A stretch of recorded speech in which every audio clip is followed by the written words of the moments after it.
Mármint azelőtt, hogy elmélyül.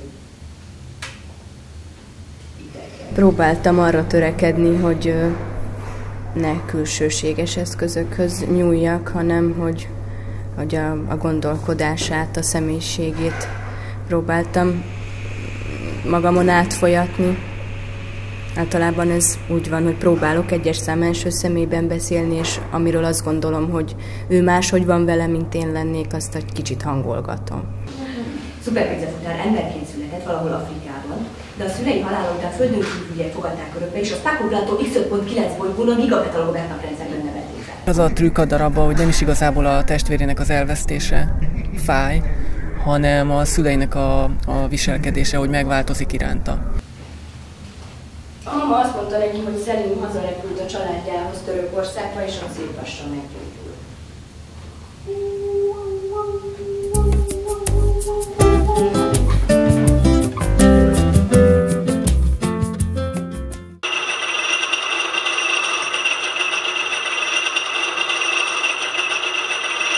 Donc en fait, on a vraiment créé un parallèle entre ce que c'est que d'être un couple et ce que c'est que de faire un duo de création. Et aussi, ce qui est important dans ce projet, c'est qu'on a voulu dépasser les limites de ce que c'est que notre propre rôle de scénographe.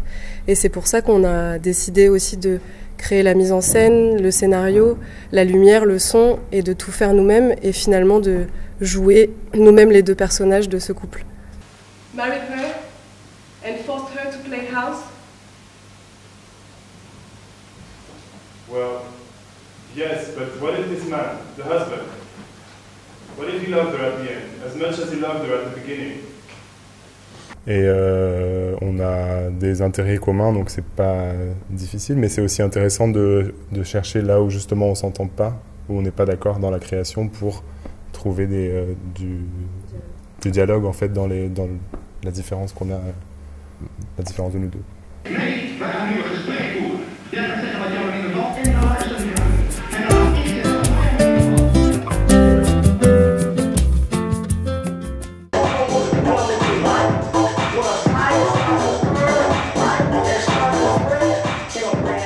Já jsem ji nakreslila, tak to vzniklo. No. A hlavně jsme hledali, jakoby, přišlo nám, že hledali jsme jakoby pro toho Goga, což je jako osobnost, tak jsme pro něj hledali nějaké vyobrazení nebo něco, co by nám shrnovalo tu knížku nebo to téma. A přišlo nám, že v této kresbě je spoustu rozporů, ambivalence a různých charakteristik, které nám přišly podobné tomu tématu. A proto jsme si ji rozhodli použít a zároveň je to Sáry autorská kresba, takže se to všechno tak hodilo. Zapadlo to do konceptu.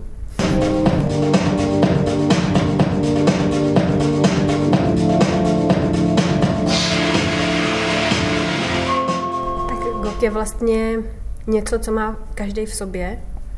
A pro nás je to vlastně, kdybychom to měli shrnout jako symbolicky, tak je to nějaký ego, který je vlastně nekompromisní, svoje, chce být vždycky nejlepší, dejme tomu. Ale vlastně je to taková prostě nějaká lidská vlastnost, která je každému vlastní, akorát někdo ji třeba víc skrývá, někdo ji víc odkrývá.